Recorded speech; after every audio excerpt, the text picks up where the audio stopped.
Ladies and gentlemen, good afternoon. This November marks National Children's Month, a time of heartfelt celebration where we come together to cherish and honor every Filipino child whom we consider as the hope of our nation's future. As the celebration comes to close, let us draw our attention to a pervasive and extremely disturbing problem that continues to plague our society, the problem of child trafficking in the Philippines. Child trafficking is a threat that knows no borders. It is a terrible crime that violates the fundamental rights of children and leaves lasting scars on their physical, emotional, and psychological well-being.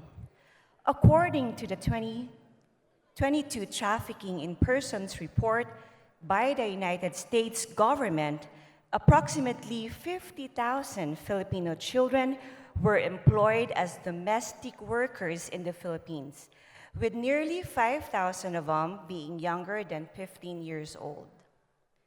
This study reveals that a significant percentage of these children were exposed to dangerous working conditions, where they likely experience indicators of forced labor.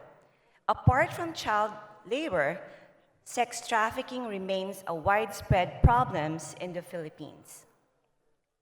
According to a study conducted by the International Labor Organization and the UNICEF, an estimated 60,000 to 100,000 children in the Philippines were involved in prostitution. These reports paint a grim picture of innocent children being exploited, abused, and forced into labor and sexual slavery. And so today, I stand before you with a heavy heart, compelled to address an issue that demands our collective attention and action. As members of this honorable Congress, it is our solemn duty to confront this disturbing reality with seriousness it deserves, to ensure that every Filipino child is protected from the clutches of human traffickers. It is our sworn duty to ensure that the dreams and aspirations of every Filipino child are not shattered by the dire forces that seek to exploit them. Our duty is to work tirelessly to strengthen the safeguards that protect our children from these human traffickers. Madam Speaker, in order to address and prevent the pervasive problem of child trafficking in the Philippines, we must, and first and foremost, further strengthen our legal framework to ensure that perpetrators of these heinous crimes face swift and severe consequences for their unlawful and criminal acts. Our laws must serve as a powerful deterrent against the commission of these heinous crimes, to send a clear message to the world that the Philippines do not tolerate the exploitation of the most vulnerable members of its society. And now, more than ever, the government must increase its effort to investigate, prosecute, and convict human traffickers.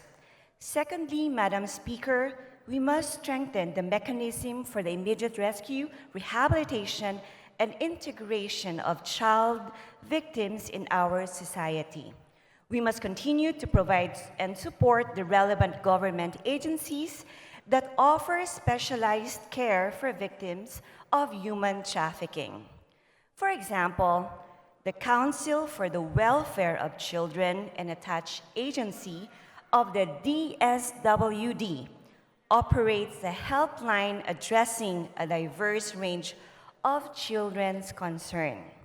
From November 2022 to October 2023, its Makabata, that stands for Mahalin, Kalingain ang Mga Bata Helpline, received 250 reports of their child rights violations through text messages, calls, and emails. Notably, 102 of these cases have been successfully closed, thanks to the timely intervention provided by the agency. Lastly, Madam Speaker, this representation believes that education is a powerful tool against child trafficking.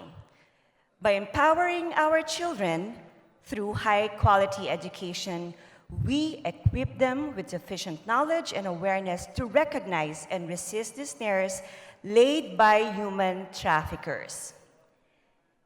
And as we educate our children, we must also invest in community programs that educate parents, guardians, and community at large on how to identify and address the risk factors that make our children susceptible to abuse and exploitation. We must continue to support public awareness campaigns aimed of educating communities about human trafficking, encouraging proactive involvement in reporting and prevention. And as we observe this month-long celebration for National Children's Month, let us reflect on our solemn duty as legislators to protect the rights and uphold the well-being of every child in the Philippines. Together, let us build a future where every child in the Philippines can thrive in an environment free from horrors of child trafficking, an environment where their dreams and aspirations can flourish and where they can reach their fullest potential. Muli po, maraming salamat po at mabuhay ang bawat batang Pilipino.